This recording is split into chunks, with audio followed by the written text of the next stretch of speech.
Podcast.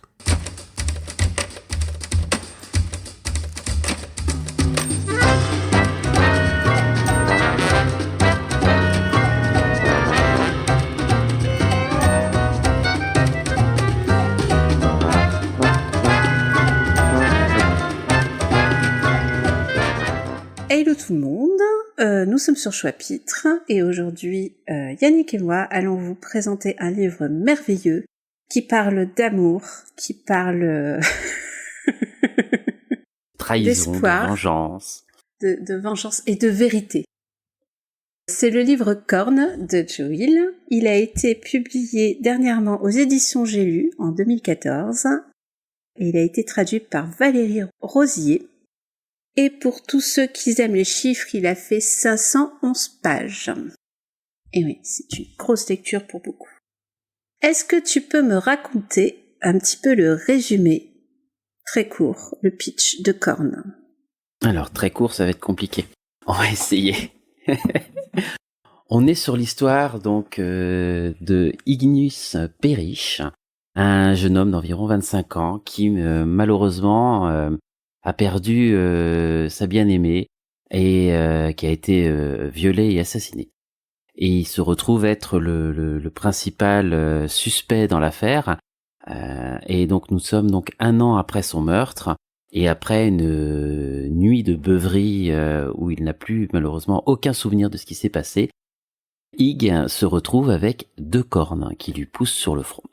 Et ces 2 cornes vont lui permettre d'avoir certaines particularités, et notamment les gens vont lui parler et sans aucune retenue. Donc il va pouvoir comme ça essayer d'aller chercher la vérité sur ce qui s'est passé 1 an auparavant pour le meurtre de sa bien-aimée Mérine. Donc du coup, petit message préventif, quand vous buvez trop d'alcool, il peut vous arriver des choses, il faut savoir dire non. Ou pas. Ou pas. En fonction de ce qu'on a besoin. C'est en fonction de... Voilà, mais n'écoutez tout de même pas, c'est figuratif.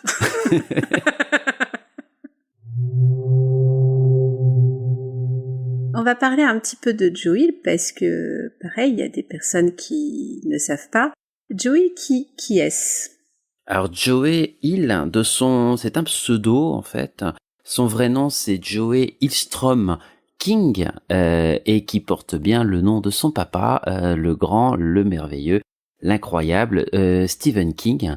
Et comme son papa, c'est un très très très très bon romancier et il a bien sûr suivi ses traces en partant sur du fantastique, de l'horreur. Mais avec ses petites particularités à lui, qui fait qu'il écrit pas vraiment de la même façon que son père. Il y a des différences assez intéressantes qui par moments moi me fait limite presque préférer le Joe Hill actuel qu'au Stephen King actuel parce que je trouve que il a un côté comment dirais-je je trouve qu'il incorpore des éléments émotionnels un peu plus intéressants que ce que fait Stephen King.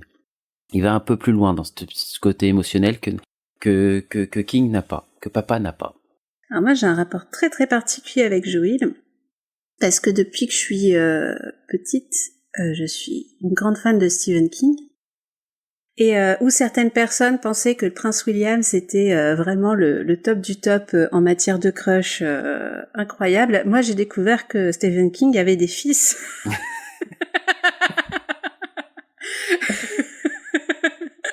Et j'ai fait, ah mon Dieu. Je peux faire un dimanche dîner en famille chez les King? Bon, non, pas du tout, parce que ce pauvre homme ne connaît absolument pas mon existence, et tant mieux pour lui. Il en vit très très bien. Par contre, c'est vrai que j'ai beaucoup de méfiance quand on dit oui, c'est le fils d'eux, donc forcément, il va super bien écrire. Et je trouve que dans son écriture, déjà, il écrit un petit peu mieux les fins que son papa. Oui. Il s'arrête de manière moins abrupte. Et je trouve que lui, il a pas peur de mettre une certaine spiritualité dans Stephen King. J'ai l'impression que comment dire, ça reste une famille qui est croyante chez les King, mais Stephen King n'est pas rejette beaucoup de ses croyances de par sa vie tout simplement, alors que son fils a pas cette appréhension. Et c'est ce que j'ai plus ou moins retrouvé aussi dans Korn, parce que t'as un schéma de rédemption qui est possible, et dans d'autres de ses romans. Dans le sens où il y a pas de réelle personnification du mal. Quand tu vois Stephen King avec ça, je te donne l'exemple, hein, c'est vraiment le mal vraiment réincarné. T'as pas de personnification de ça, c'est le mal des autres gens, comment dire, qui est personnifié dans ce clown ou toute autre entité maléfique. Alors qu'avec Joel, je vais prendre un autre exemple de roman, donc par exemple Nosferatu. Oui. Il y a vraiment un background sur Monsieur Christmas, par exemple. Je sais pas si t'as lu aussi L'Homme-Feu. Ouais. C'est pareil. T'as pas de personnification du mal non plus. C'est une maladie et ils sont obligés de se battre contre ça. Donc oui, effectivement, oui, je te rejoins là-dessus. Et c'est en ça que je trouve que, je vais pas dire qu'il est meilleur, il est différent.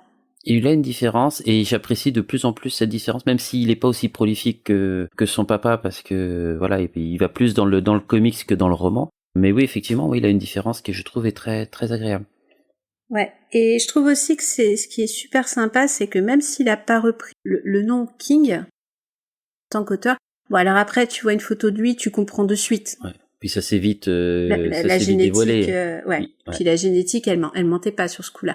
Non. Mais oui, non, alors avec la petite barbe, c'est le même. Hein.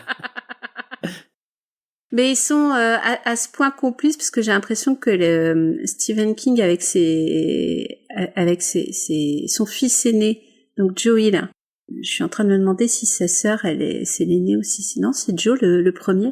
Ils ont une certaine, il faudrait qu'on vérifie des vraies informations. Ils ont une vraie complicité. Ah oui, avec les trois. Hein. Ouais, avec les trois. Hein. Toute leur éducation de l'écriture, par exemple, c'est Stephen King qui leur a inculqué. De mémoire, il me semble qu'il leur faisait lire des livres pour les transformer en livres audio, et c'est comme ça qu'ils avaient leur argent de poche ou un truc comme ça. Je trouvais ça génial. Et je trouve que il est pas en rejet, parce ils ont eu quand même des vies de famille compliquées avec les addictions de Stephen King. Et il a pas rejeté du tout l'origine et l'univers de son père, dans le sens où de temps en temps il se permet des petites incursions, genre comme Nosferatu, dans l'univers de King, puisque Christmas est exactement dans le même univers que ça, pour prendre l'exemple. Oui. Tu as des petites allusions. Et je trouve ça génial parce que ça fait un métaverse qui est totalement incroyable, et du coup pour tous ceux qui sont fans de ces univers-là, donc de Stephen King et puis ensuite de Joel, ça nous permet de faire une petite enquête à chaque fois qu'on commence un livre des deux persos. Et normalement c'est Naomi la première. C'est la plus âgée, hein, ouais. Ouais, Joey c'est le deuxième et après c'est Owen. Et qu'est-ce qui t'a amené du coup à lire Korn ? Au départ, très concrètement, c'est le premier livre de lui que j'ai lu. Bon, après, il en avait pas écrit beaucoup avant. Et en fait, concrètement, c'est le fait que c'était le fils de Stephen King, la curiosité. Donc déjà d'entrée, c'était vraiment, j'ai commencé vraiment par ça. J'ai dit tiens, de quoi il est capable. Et puis effectivement quand tu lis le résumé, c'était déjà très intriguant, cette histoire de vengeance et de pouvoir un peu démoniaque que le héros va acquérir pour pouvoir justement trouver la vérité et se venger.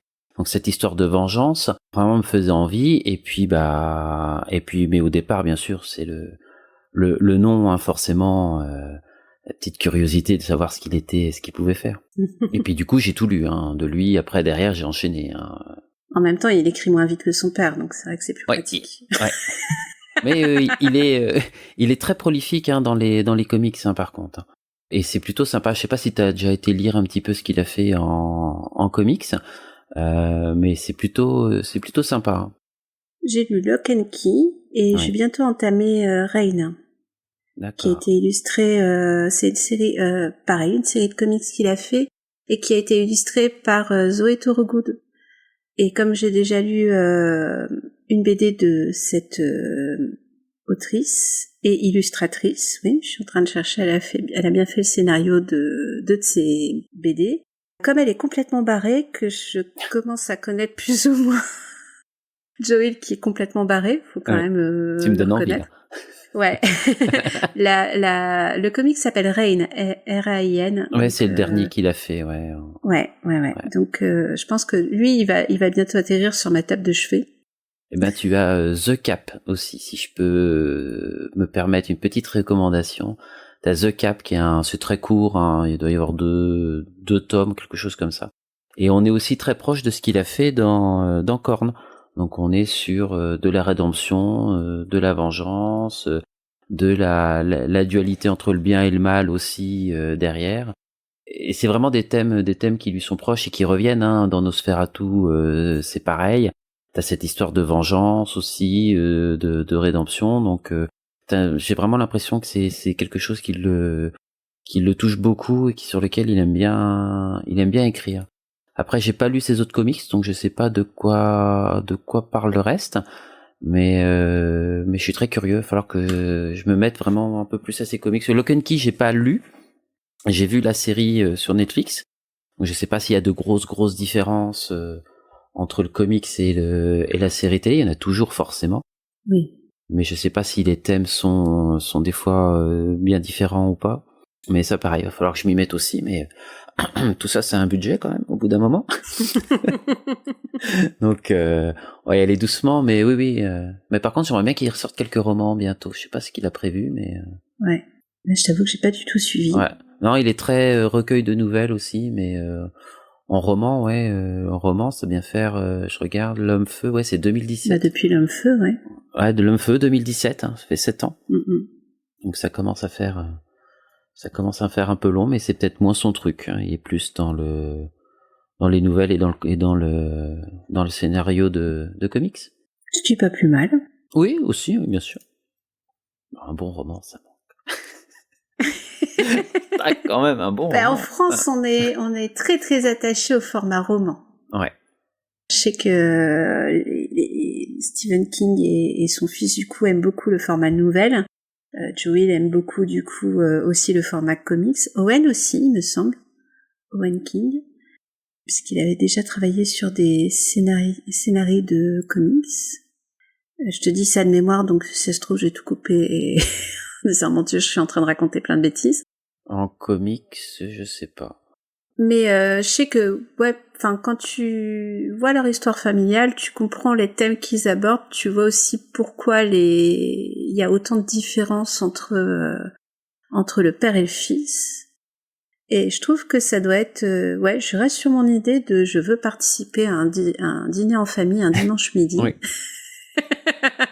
Ça doit être très branché religion, hein, parce que Naomi elle est dans la religion, je crois qu'elle est prêtre, oui, ou quelque chose comme ça. C'est pas prêtre, ou prêtre baptiste, il me semble. Oui, je sais plus, parce qu'il y a tellement de religions là-bas, ils sont tellement... ouais, c'est ça, ouais, elle doit être prêtre. Et c'est vrai que oui, comme tu dis, un petit dîner en famille, ça doit être assez sympathique. Ouais, avec le fameux j'ai imaginé ça. Oui. Qu'est-ce que t'en penses? J'ai fait un cauchemar. Que ça fait peur? J'ai fait un cauchemar cette nuit, ça devait être terrible. On va faire un film. Un livre, et après on fera un film aussi. Un film et une série télé, on va partir. Et si on revenait à Korn? Oui, tout à fait. Parce que les gens sont déjà avec une pile à lire, je pense, enfin une wishlist qui a monté. Des envies de dîner dans le Maine. Korn, ça a été du coup ton premier roman de Joe Hill. Oui. Et qu'est-ce qui t'a frappé la toute première fois? Enfin, les toutes premières pages. Alors, déjà, je l'ai lu en 2 nuits. J'arrivais pas à le lâcher. Et d'habitude, y a quelque chose que j'aime pas dans les romans, c'est tout ce qui est le côté romance, en fait. Dès qu'il commence à y avoir une histoire d'amour un petit peu qui correspond vraiment une grosse particularité du livre, c'est pas quelque chose moi que j'aime particulièrement, donc généralement ça me saoule un peu. Mais là on est vraiment sur parce que en grosso modo, hein, t'as une moitié du livre qui est flashback sur la rencontre entre Ig et Mérine, leur histoire d'amour naissante, donc ils sont ados, hein, ils ont 13-15 ans quand ils se rencontrent. D'ailleurs, quand elle est malheureusement assassinée, ça fait plus de 10 ans qu'ils sont ensemble, donc on est vraiment sur un couple ancré depuis très longtemps. Et j'ai trouvé qu'il avait tellement bien raconté cette belle histoire d'amour entre ces deux-là. J'ai été agréablement surpris sur le petit côté un peu romance, moi qui d'habitude me rebute un peu, et là j'étais vraiment plongé à fond dedans. Et puis t'as fin de flashback, et là on revient à ce qu'il est en train de vivre, subir, le pauvre, avec le côté donc pouvoir que lui permettent d'avoir ses cornes. Donc c'est pas simplement que les gens lui disent la vérité, c'est que les gens lui parlent de ce qu'ils ont vraiment au fond d'eux, même ce que eux-mêmes n'osent pas des fois se dire. Il y a 2-3 exemples, alors on va pas trop en dire pour pas spoiler, mais à un moment donné, il rencontre une maman dans une salle d'attente, parce que dès qu'il se réveille avec ses cornes, il va voir un médecin, hein, logique. Et il rencontre une maman qui est dans la salle d'attente avec une petite fille infecte. Et elle lui dit, cette pauvre mère, elle lui dit qu'elle en a marre et qu'elle a qu'une envie, c'est d'abandonner sa gamine et de se barrer avec son amant, son prof de golf ou son prof de tennis, quoi. Et je pense que c'est même des choses que cette personne-là ne s'avoue pas elle-même. Donc les gens lui disent qu'ils ont vraiment à la frontière de leur subconscient. Et si je peux me permettre, si tu m'autorises, vas-y. Je voulais lire juste une ligne pour qu'on puisse peut-être mieux comprendre ce qu'il subit, le pauvre, parce que ça doit vraiment être dur. Il voit son père, c'est dans les premières pages du livre, en fait, il tombe sur son père, il fait tout d'ailleurs pour éviter sa famille, pour éviter ses parents, parce qu'ils veulent pas entendre ce qu'ils ont à lui dire, et il tombe sur son père, et son père, en fait, lui dit, je pense à Mérine, quel brave fils c'était. Je l'aimais d'une certaine façon et je t'enviais. Je n'ai jamais éprouvé pour personne ce que vous éprouviez l'un pour l'autre. Sûrement pas pour ta mère, cette petite pute obsédée par son statut social. En l'épousant, j'ai fait l'erreur de ma vie. Tout ce qui m'est arrivé de mauvais, ça vient de ce mariage. Mais Mérine était adorable. Ce rire cristallin qu'elle avait, on ne pouvait pas s'empêcher de sourire en l'entendant. Quand je pense que tu l'as violée et tuée, j'ai envie de gerber. On ressent vraiment tout au long du bouquin, on ressent vraiment la souffrance qu'il a, Ig, à croiser les gens qui pensent qu'il est l'assassin, alors que bien entendu, il est innocent. Il crie à corps et à cri à tout le monde qu'il est innocent. Et quand on entend ses propres parents croire, lui dire qu'il est coupable et que il ferait mieux de partir, qu'il ferait mieux de mourir ou autre. Quand tu prends ça un peu dans la tête en début de livre, tu te demandes tout ce qui va se passer après, quoi. Et donc entre les flashbacks sur l'histoire d'amour que je trouvais vraiment très très bien raconté, ce que lui subit avec ce pouvoir, c'est un livre qui prend aux tripes. Et moi j'ai pas pu le lâcher en fait. Et je m'arrêtais de lire. En fait, ma femme se lève très très tôt, elle se lève à 4h du matin. Et en fait, je m'arrêtais de lire vers 3h30, 3h45.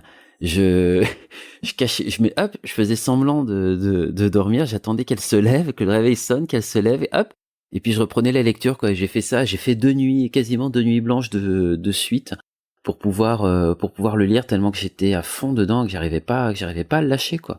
Et même après l'avoir fini, il est resté en moi, cette histoire-là est restée en moi, ça fait 10 ans, quoi, à peu près, que j'ai dû le lire, hein. La première édition date de 2011, donc j'ai dû le lire à peu près dans ces moments-là. Et donc ça fait 10 ans, plus de 10 ans qu'il est en moi, qu'il me suit, et que j'y pense régulièrement quand je vois la tranche dans la bibliothèque. Je repense à ce livre. Et comme je t'ai dit avant d'enregistrer, je l'ai pas relu depuis. Je l'ai relu là pour l'enregistrement. Et en fait, j'avais peur de pas l'apprécier autant que la première fois. Je voulais rester sur ce souvenir de livre incroyable. Et puis je l'ai relu cette semaine, toujours pareil, hein, toujours aussi bien. Moi j'ai un peu moins fait de nuit blanche parce que voilà, quoi, depuis j'ai un petit garçon et le matin c'est levé de bonheur. T'as pris 10 ans, quoi. Voilà, quoi. Et puis on vieillit, hein, 10 ans, ça fait mal. Et non, toujours aussi bien, toujours aussi prenant. J'ai même revu le film hier pour voir un petit peu les différences qu'il pouvait y avoir d'adaptation. Donc c'est le film, je sais pas si tu l'as vu. Je vais t'aimer jusqu'à la fin de ma vie. Aime-moi déjà jusqu'à la fin de la mienne. Je vous en supplie, faut me croire, j'aimais votre fille. Qu'est-ce que ça fait d'être libre après une accusation de meurtre? Tu devrais implorer Dieu de sauver ton âme. Je devrais demander au diable de punir celui qui l'a assassiné. Tu n'as pas à me convaincre. Je crois à ton innocence. Pourquoi essayer de me protéger? Parce que si je l'ai vraiment fait, je suis un monstre.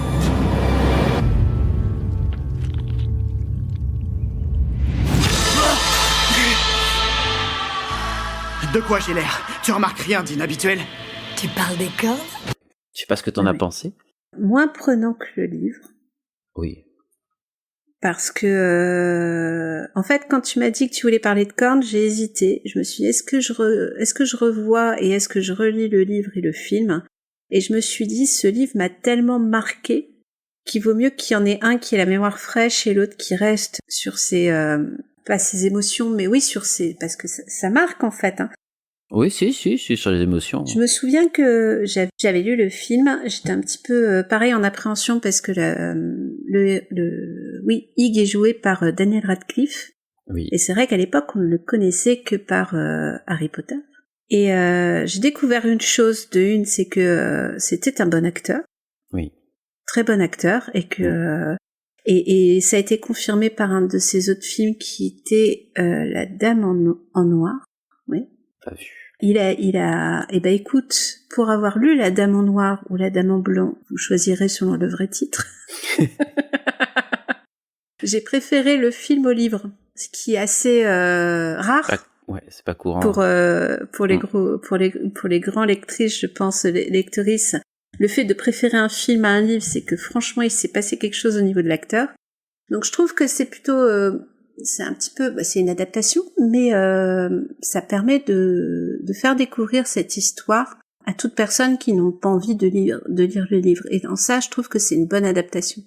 Après, dans tout ce qui est adaptation des King en général, je suis très laxiste. Je suis extrêmement laxiste parce que pareil dans Lock and Key, tu vois, c'est par accord sur tout, mais je considère, j'ai cette espèce de détachement travaillé à cause du père, je pense, du fait que tant que le message est délivré, ça va. Après, toi, je sais pas si tu avais bien aimé le film. Alors, j'ai bien aimé le film. Après, je pense qu'il y a deux façons de le voir. Si tu le vois sans avoir lu le livre, ou si tu le vois en ayant lu le livre. Quand t'as lu le livre, forcément, sur un film de 2 heures, tu peux pas mettre autant d'émotions, tu peux pas mettre autant de choses que sur un livre de 500 pages dans lequel tu as passé plusieurs heures, où tu t'es toi-même imaginé les scènes, etc., etc. Il a été forcément obligé de couper sur des choses et de rajouter d'autres choses. Donc, je pense que déjà Alexandre Aja était plutôt quand même un bon réalisateur. Généralement, quand tu prends sa carrière, il a fait, à mon avis, plus de bons films que de mauvais films. Donc on est déjà sur un réalisateur qui est très bon. Les acteurs sont très bons aussi. La fille qui joue Mérine a ce petit côté, j'ai perdu son nom, je suis désolé. Ça me reviendra peut-être tout à l'heure. Elle a ce petit côté mi-ange mi-démon, je trouve, qu'elle a dans tous ses rôles quasiment. Si tu reprends un peu sa filmo, c'est vrai que ça a toujours ce petit côté un peu ingénu, mais un petit côté un peu maline derrière. Donc je trouve que ça y va très bien, le rôle de Mérine. Et bon, après effectivement, il y a des modifications, mais qui m'ont pas choqué quand j'ai vu le livre. Et comme tu dis, le message passe. La fin est un petit peu différente. Il y a 2-3 petites choses qui changent à la fin. Mais dans tous les cas, qu'on ait lu le livre ou pas, ouais, je pense qu'on passe un bon moment devant le film. C'est Juno Temple, l'actrice. Je viens de vérifier. Oui, ouais, Juno Temple, ouais. Voilà. Avec sa petite bouille, là, on lui donnerait tout, elle fait trop mignonne, mais elle a ce petit côté qu'elle pourrait être un petit peu démon, quoi, quand elle voudrait, et je trouve que ça y va bien. Je trouve que le rôle lui va bien.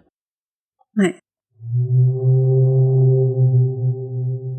On va pas dévoiler l'intrigue jusqu'au bout, j'espère. Ah, quand même, c'est pas drôle.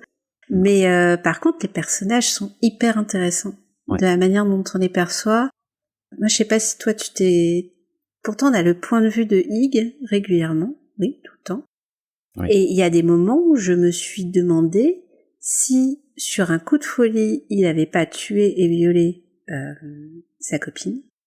Et que le trauma a fait que Il a oublié. Il a oublié. Et je pense que c'est toute la question en fait de est-ce qu'on veut vraiment savoir la vérité dans ce truc, parce que Ignatius c'est un type en or. On est d'accord que en dehors de cette affaire, c'est plutôt un type lambda, mais plutôt c'est un monsieur tout le monde. On pourrait le rencontrer complètement. C'est pas un super héros, Non.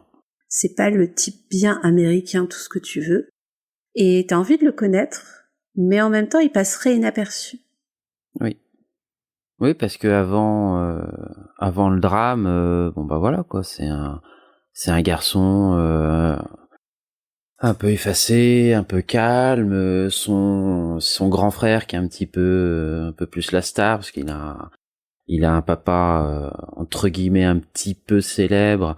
Dans la petite ville où ils sont, il a son grand frère qui lui est plus connu, qui est plus cool ou autre. Et oui, lui c'est le petit garçon basique, un peu calme, un peu pas renfermé, mais voilà quoi. Et c'est vrai qu'avant le drame, bah ouais c'est l'américain moyen classique. Effectivement, oui, c'est pas un super héros. Et en plus, énorme miracle, il a conquis la belle meuf. Alors là, je dirais même, c'est même elle qui a été le chercher. Enfin, on va pas tout dévoiler, mais là, effectivement, oui. Non, mais il est, ouais. Qui a l'air d'être un ange. Ah oui, peut-être limite des fois un peu trop. Et puis cette scène, la façon dont ils se rencontrent, c'est tellement. Je veux dire, moi, à 13-15 ans, enfin, je veux dire, on aurait tous rêvé de vivre une relation comme ils ont pu vivre au début, quoi. Je veux dire, c'est. Ouais. Et justement, ils avaient été tel point dans le côté mignon, leur rencontre, etc. Et c'est parti tellement dans l'horreur de l'autre côté. Enfin, t'as vraiment cette transition qui comme je l'ai dit tout à l'heure, qui te prend aux tripes et t'as qu'une envie d'être parce que forcément on se met à sa place. Mais c'est d'utiliser ce qu'il est capable de faire avec ses cornes pour aller vraiment trouver et faire payer. C'est une histoire de vengeance, hein, faire payer celui qui a fait ça. Et on peut se demander aussi, oui, si c'est pas lui dans un accès de folie, dans un accès de beuverie, parce que il a pas d'alibi en fait sur le soir du meurtre. Même lui, il sait pas trop ce qu'il a fait parce qu'il s'était complètement bourré la gueule et il a un petit blackout sur le soir sur le soir du drame. Donc il y a tout ça qui pèse pendant toute la durée du livre jusqu'au dénouement. On sait ce qui s'est passé. Enfin à la fin. Ouais. Des fois je me demande si ce livre c'est pas est-ce qu'on veut savoir, est-ce que la vérité est bonne ou pas. Et ça coûte quoi de le savoir? Parce que pour qu'il réussisse, pour que lui puisse savoir ce qui s'est passé, il va devoir parler avec des gens et apprendre des choses sur ces gens-là qu'il a pas envie de savoir. Et qui veut surtout pas des gens à qui il tient et qui lui balancent des horreurs comme c'est pas possible. Son frère qu'il aime beaucoup, ses parents, ses amis, etc. Et il est obligé de prendre ça en pleine figure à chaque fois et c'est dur, hein. C'est très très dur, hein. À un moment, t'as mal pour lui, hein. Ah bah de toute façon, que ce soit les discussions avec ses parents ou déjà la discussion quand il est chez le médecin et qui croise cette mère de famille, puisque j'ai lu, je venais de mais les ados ils ont été fabriqués quand ces deux-là? 2007 et 2008. Donc tu vois, j'étais jeune maman et entendre quelqu'un voir directement crûment sur une page, je préférais l'abandonner. Chose que, spoiler alert pour tous les nouveaux parents, on se dit tous à un moment donné, mais on le dit jamais. Non mais quand il y a des moments de grosse fatigue. Il y a des moments terribles. Ouais. il y a des moments où c'est vraiment et il tape dans le mille dès les premières pages, en fait. C'est que on s'est tous dit à un moment donné, ouais, mais en vrai, si je l'avais pas eu, ça aurait été qu'est-ce qui m'a pris? Enfin, tu vois, et c'est normal, c'est sain même de se dire, après, tu sais pourquoi tu les as eus et pourquoi tu les gardes, en fait. C'est plutôt une bonne nouvelle. Oui, après, ça s'arrange. Après, oui, alors, Ouais. on en parlera Oui. après. Voilà. mais tout parent, faut pas, je pense que tout parent se l'est dit à un moment donné. Oui. Et tout le monde a pris cette espèce de culpabilité de cacher quelque part ce qu'on s'est dit. Pareil, quand on est dans une relation amoureuse, on idéalise toujours le partenaire au début. Bien sûr, c'est normal. Et ce qui est logique, sinon on serait pas amoureux. Non. Voilà.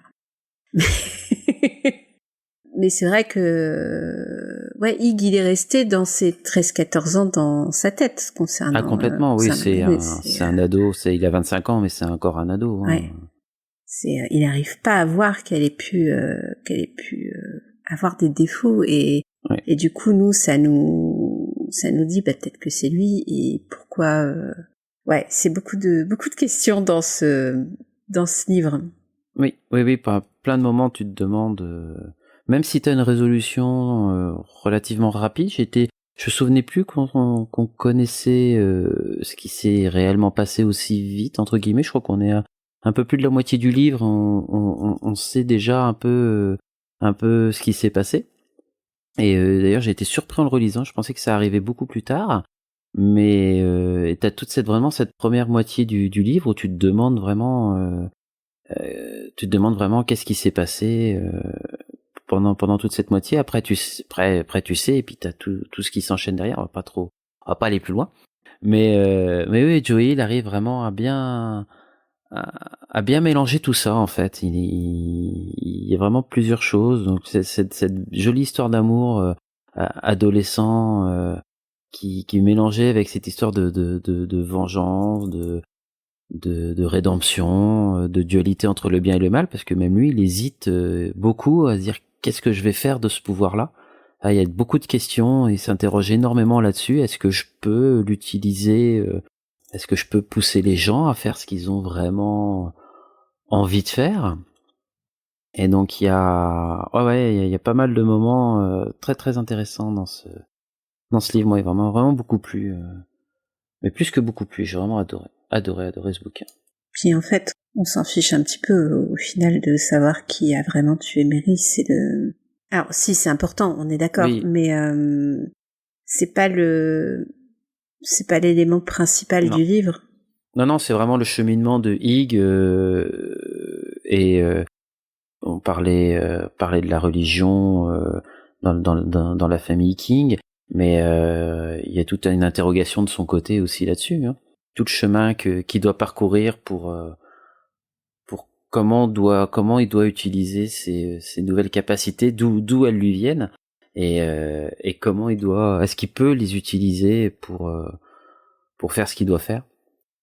Moi, ce que j'aime beaucoup, c'est son premier réflexe, c'est je vais voir un médecin, alors que dans n'importe quel roman, on aurait fait non, il va le cacher, tu vois, il va mettre des casquettes ou des trucs comme ça.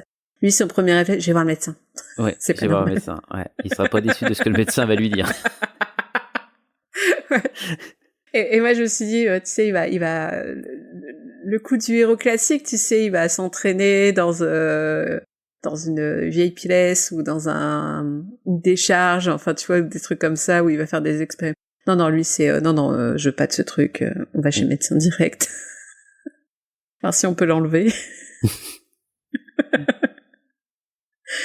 Ouais. Est-ce que tu as d'autres thèmes sur... Non, je pense qu'on a dit déjà pas mal de choses. Non, ouais, la façon dont il gère c'est la façon dont il gère le deuil, ouais, qui est le deuil de son premier et seul amour, quoi. Non, on a parlé de la dualité, du deuil, de la perte, de la rédemption, et puis de son envie de vengeance. C'est vraiment des thèmes qui lui sont proches, à Joey. Ouais. On les retrouve pas mal dans Ouais. Lock and Key. On parle beaucoup de deuil aussi dans Lock and Key. Oui, bah oui, avec la mort du papa, oui. Dans Joey, là. Dans L'Homme-Feu. Bah dans l'homme Dans feu, L'Homme-Feu, c'est le bien et le mal. La notion de bien et de mal. dans The Cap aussi, beaucoup, les notions du bien, du mal, la dualité, ça aussi, c'est quelque chose de très très présent. Mais scotché, hein, The Cap, moi je suis resté sur le cul, hein, quand je l'ai lu. Si je peux me permettre l'expression. Non, mais vas-y. Bah, je suis vraiment resté sur le cul quand tu lis l'histoire, que t'arrives à la fin et que t'as le dénouement, et là tu fais oh punaise, ah oui d'accord. Et ouais, c'est vraiment un sacré auteur, ce Joe Hill. C'est ça. Et Nosferatu, Ouais. pareil. J'en avais parlé dans Watchlist pour la série. Et ouais, c'était vraiment une grosse interrogation sur les hyper-créatives, comme il dit, sur son univers, celui de son père, la notion de bien et de mal, sur la notion de mal personnifié ou pas, c'est sur l'enfance sacrifiée. Enfin, c'est plein de... Lisez du Joe Hill. Oui.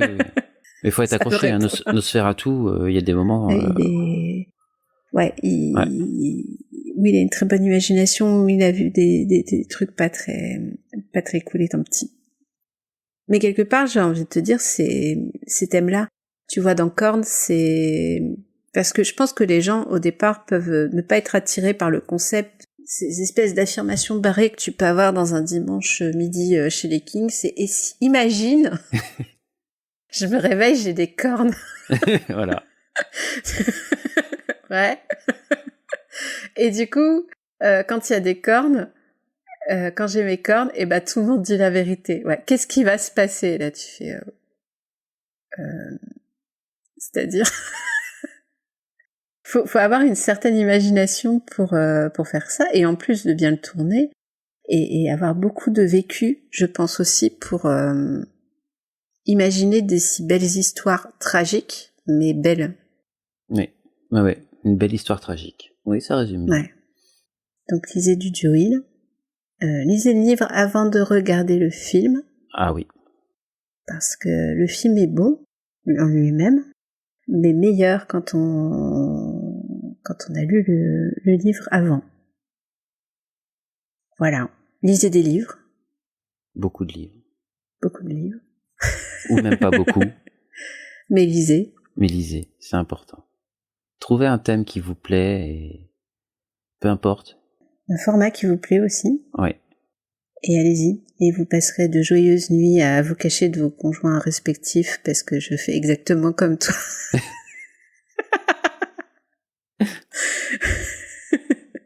Et je ne suis pas crédible. Parce que moi, je fais encore semblant de dormir, tu sais, comme ça. Voilà. Mais non. Vous ne serez pas crédible, mais vous vivrez de grandes aventures. Ah ben, il n'y a pas meilleur réalisateur et spécialiste des effets spéciaux que notre imagination. Exactement. Bon, après, je vous garantis pas les jolis rêves en lisant du Joe Hill. Non, ben ça, oui, c'est pas forcément... Mais beaucoup d'introspection. Oui, non, mais ça fait beaucoup réfléchir. Ouais. Ça fait beaucoup réfléchir.